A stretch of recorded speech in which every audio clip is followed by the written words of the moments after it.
What's going on, everybody? I am back to break down this 5-game or 6-game slate, depending on which slate you're playing on DraftKings and FanDuel tonight. FanDuel threw a little bit of a curveball at us, starting with the 6 o'clock lock over there, 6 p.m. Eastern on FanDuel, 7 o'clock for DraftKings. So we're going to break down both slates, going through DraftKings first if you're new to the channel. If you enjoy this content, you feel like I provide you with any value throughout it would be greatly appreciated if you hit that like button, subscribe to the channel, hit the notification bell so you don't miss any future content that I upload. And don't forget to stay tuned to the end of the video for my lock of the night fan favorite segment on the channel, the guy that I would be locking in my lineups on both websites, varies in different price tiers. Sometimes we're going to go with the pay up option, sometimes we're going to go with the value option. All depends on what I'm feeling, depending on the injury news, all that fun stuff. And if you are going to be very serious about NBA DFS, would highly recommend my NBA DFS premium package. You get access to my premium NBA projections, NBA data sheet, player stats, team stats, play context stats, core plays, all that fun stuff. That's linked down below in the description, as well as the link to get your instant match deposit up to $50 and a risk-free $10 when you sign up on the sponsor of the program, Parlay Play. Sign up there, use that promo code KJK003. Best way to do that would be to use that link down below in the description and check them out, guys. So, with all that being said, let's go ahead and get into it. We're going to talk about DraftKings first, break down game by game, get an overall view of the slates, talk about some pricing, some guys that are sticking out to me at first, and then we'll head on over to FanDuel, talk about some pricing discrepancies, all that stuff. But we'll get a nice little good feel for what we're looking to go to on this slate overall, going across DraftKings first. So let's go ahead and talk about it. Portland taking on Orlando is the first game on the slate. As far as a total in this game, once again, there is one more game over on FanDuel. We'll touch on that game when we get to the FanDuel segment, but game comes in with a 215.5 over-under, 1 point spread in favor of the Portland Trailblazers. So expected to stay close. The Portland Trailblazers still dealing with some injuries, so they're going to be the side of this game that I want to be targeting for the most part. However, CJ McCollum is expected to make a return in this one, which is a big piece of news. He's been out for quite some time now. Returning, conditioning, he isn't listed, and he is going to be available. And he hasn't played since December 4th. He's been going through conditioning. How many minutes he plays is to be determined. I tend to think he's going to be a full go here for the most part, though. You typically, these first games back, you're going to see a guy, take a few minutes off as far as his overall, what do you typically see, 35 minutes. But still, I tend to think he's going to be up there near the 30-minute mark. If we see anything else about him being limited, certainly we'll be retweeting that on Twitter. If you don't follow me over there on Twitter, at KJK_DFS, you should for those updates.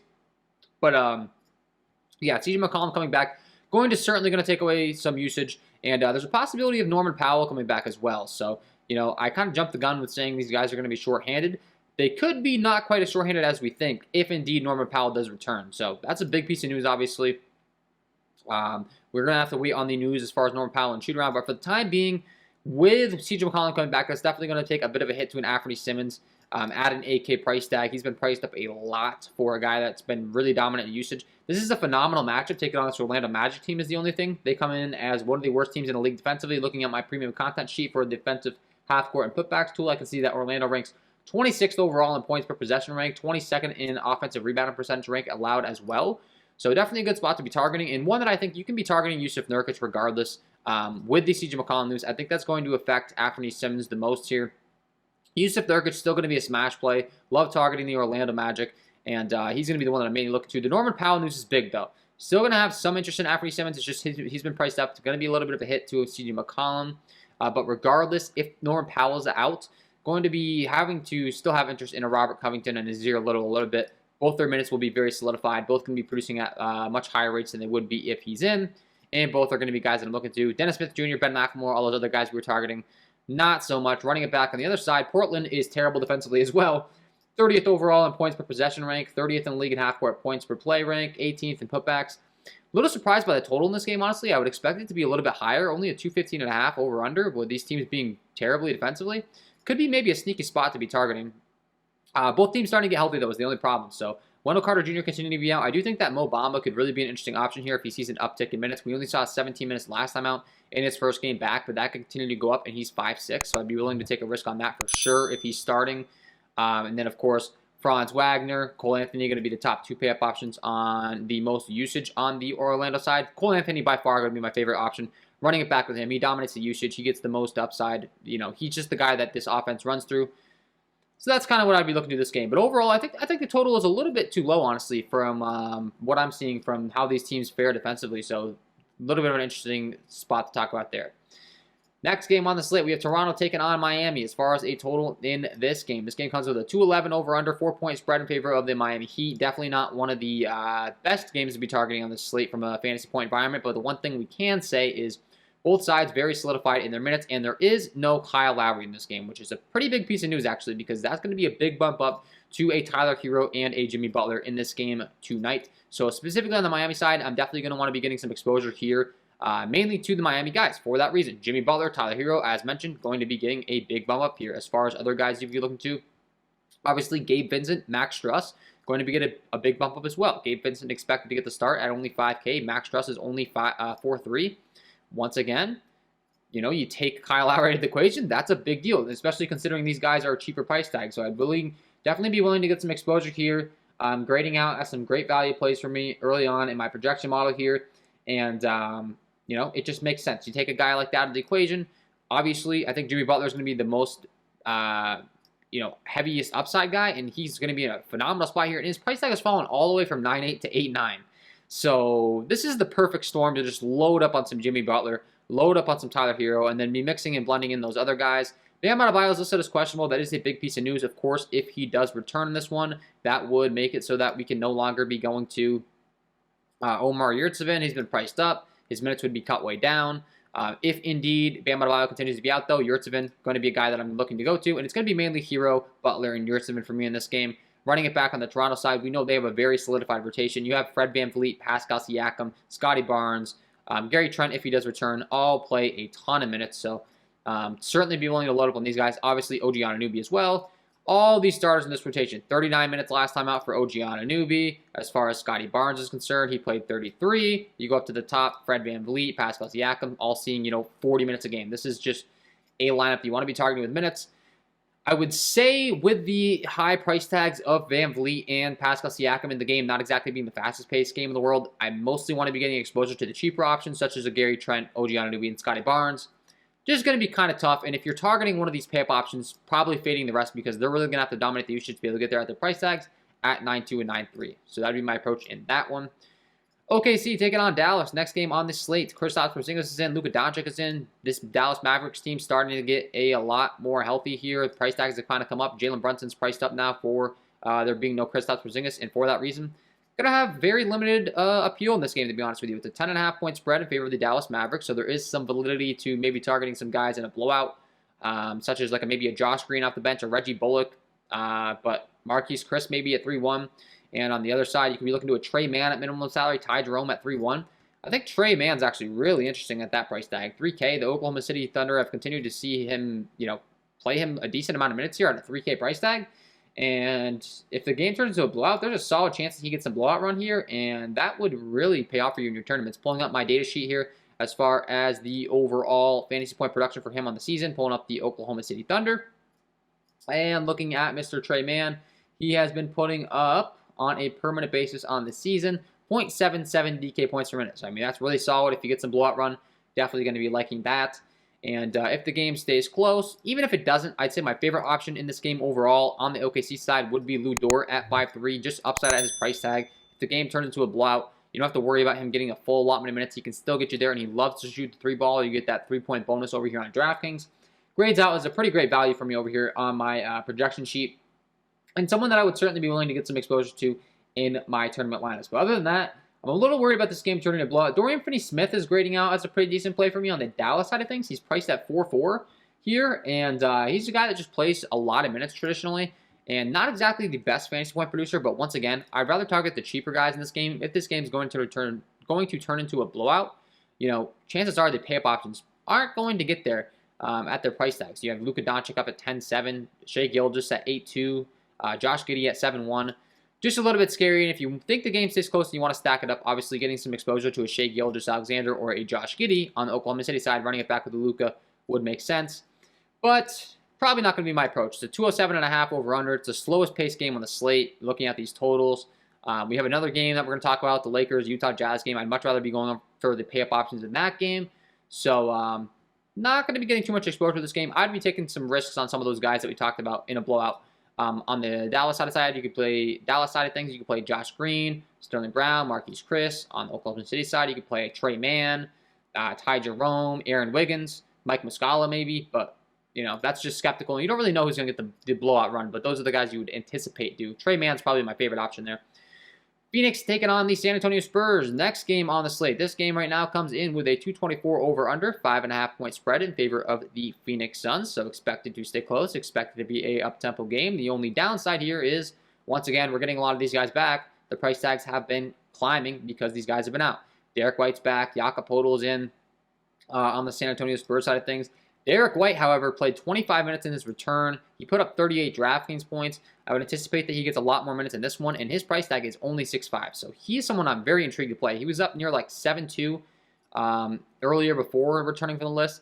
6.5, that is looking very, very friendly as far as a price tag. The same can be said for a lot of guys on this San Antonio Spurs side, to be honest with you. Jakob Poeltl, 6'6", a guy that consistently plays in the mid-30s minutes, produces at a very high rate. That's too cheap. Certainly someone that's going to be grading out great in my projection model. Could also be taking a very hard look to a Doug McDermott and a Keldon Johnson, both projected to play, upper 20s at least in minutes, and both do grade out as guys that could really have some big upside at their price tags in my projection model. We saw Keldon Johnson play 33 minutes last time out, 26 DraftKings points, not the best performance, but with a 0.90 DK point per minute clip on the season, certainly willing to take some risks on him. And the same can be said for Doug McDermott. 3.7, we know Doug McDermott is a very good three-point shooter. You get that three-point bonus over here on FanDuel. Continuously getting the start for the San Antonio Spurs squad, going to make a lot of sense for me in my tournament lineup. So that's where I'd be looking to. Running it back on the other side with Phoenix, it's pretty simple as far as who we're looking to. DeAndre Ayton really stands out to me at a 7.6 price tag, I will say. And you could also be taking a very hard look to a Chris Paul at 7.7. Those two guys are the ones that really grade out to me as being too cheap. Devin Booker obviously going to have a ton of upside always, but 84, he's just not quite grading out as good of a value. So for that reason, I'm not going to be quite as interested in him. But DeAndre Ayton is less as questionable. He suffered a right ankle sprain and didn't return in Sunday's game. So that could be interesting. That's going to open up JaVale McGee, Jalen Smith, and Bismack Biyombo time. It sounds like he could be out. So, you factor that in. You factor in that Cameron Johnson is questionable as well. There could be some big minutes to go around. So this is some big news. Cameron Johnson would be more minutes for a Landry Shamet, a Jalen Smith. Obviously, DeAndre Ayton would be more minutes. And that'd be a lot more usage as well for Chris Paul and Devin Booker, making them, more on-ball dominant, more usage, as if they weren't already a bunch of usage. You take DeAndre Ayton out of the equation, it's just going to help their case even more. So I think we could be loading up on this Phoenix side. We need that injury news, but I think it's certainly going to make a lot of sense. And if Cameron Johnson's out, we're going to continue to take a hard look to a Jay Crowder. His minutes are going to be solidified. And then, like I said, with those guys returning on the San Antonio Spurs side, certainly makes sense. And DeJounte Murray's going to take the biggest hit with Derek White coming back. He's been priced up. He's been producing at a very high rate. I think he continues to do so. Just know that with Derek White coming back, it's going to take away a little bit of usage. I still think it's a valid pay-up option. It's just not looking quite as easy to be locking him in. So might be a guy that I'm staying away from for a few games until his price tag comes down a little bit more. But I think it's worth going up for him as a pay-up option, as a contrarian option in tournaments, because the guys we're going to talk about as pay-up options in the next game are probably going to be a lot more popular. I think for good reason, but let's talk about it. Utah taking on the LA Lakers. This game comes in with a 232.5 over-under, 5.5 point spread in favor of Utah. Expected to be a very fast-paced game. Expected to stay close. Everything that we're looking for when we want our pay-up options. And the two guys, the two studs in this game that I'm going to want to be getting a lot of exposure to, I think it goes without saying, but it's LeBron James, it's Donovan Mitchell. Both lead the way in usage on both their respective sides. Expected to stay close. We've finally seen LeBron James' price tag come down here after getting inflated up to 11.9. It's down to 10.9. I'm going to jump all over that because he hasn't had that big 70-point DraftKings game in quite some time. They've had a hard time keeping these games close. It's a close spread. LeBron came out. I even saw a tweet on Twitter. LeBron said, "Sorry, Laker Nation, we're going to be better." I'm expecting a big game here for LeBron. I think he's going to be a high priority for me in my tournament lineups, and the same can be said for Donovan Mitchell. Running it back, getting the usage on both sides of this game makes a lot of sense to me. And I think these guys really dominate the usage in this one. Donovan Mitchell, LeBron James, and you can certainly go to some secondary options in this game. You have Malik Monk on the LA Lakers side. He continues to get a lot of usage, can actually shoot the ball, unlike a Russell Westbrook, and his price tag is at 5.9. I think Malik Monk is a very intriguing play here. And the Utah side, you can certainly be mixing and blending in some of these mid-range plays. You have Mike Conley, Bogdanovich, Royce O'Neal, Jordan Clarkson, all of which are going to get a decent amount of usage. The only thing that I would say here is my favorite option probably would be a Jordan Clarkson off the bench because he's a six-man, so he's not going to have to share that usage with Donovan Mitchell. Like I said, I'm probably going to be loading up on Donovan Mitchell when he's taking those shots, when he's taking that usage, it's going to be taking away from guys like a Bojan Bogdanovic, like a Mike Conley, whereas we can target guys off the bench like a Jordan Clarkson, Joe Ingles, and Rudy Gay, who are going to be getting a lot of usage with that second unit. So I think that Rudy Gay, Jordan Clarkson, Joe Ingles certainly make some sense in your tournament plays in this game tonight. We'll be willing to get some exposure.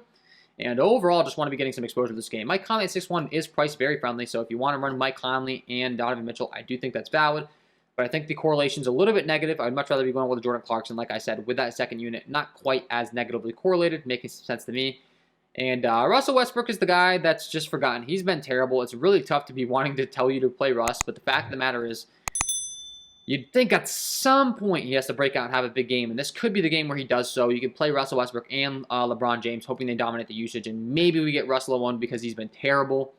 And maybe he can dial back into some of that upside and put up, 50, 60 DraftKings points. LeBron goes out there and puts up 50, 60, 70 DraftKings points, and you're looking really good in your tournament lineup. So I'm not going to talk you off it. It's a little bit scary, but it's valid if you want to go there. And that is my overall breakdown, guys. Taking a quick look over to FanDuel, let's talk about some pricing discrepancies. We did a pretty good job of breaking down the slate overall, but as always, going to talk about some pricing discrepancies on the website over here. We talked about the guys that I like on DraftKings specifically. The first guy that's standing out to me over here is going to be Mikal Bridges. Mikal Bridges is way too cheap over here on FanDuel on a site where you get 3 blocks, or 0.3 points for blocks and steals. A guy that's playing for 30 minutes a game.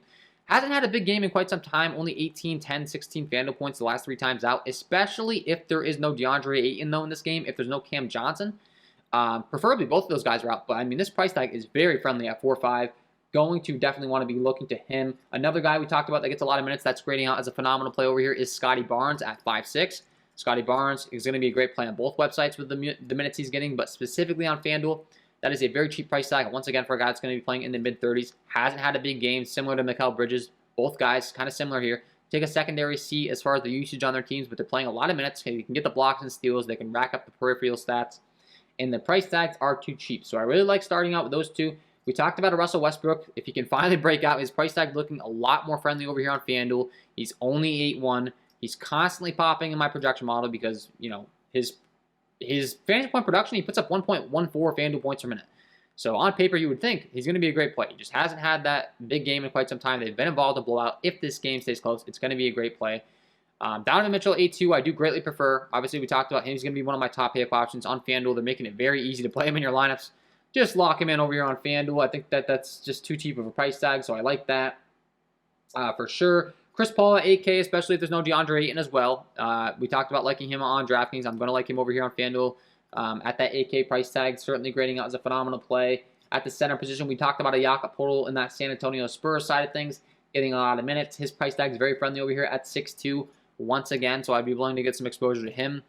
Grading out as a phenomenal play as well over here, so Jakob Poeltl at 6.2. I do like on FanDuel. I do like Mo Bamba a lot as well, especially if his minutes are going to tick up, which I have a feeling they will if we do get confirmation that he's in the starting lineup at a 5.7 price tag. I think that's worth taking a risk on in tournaments.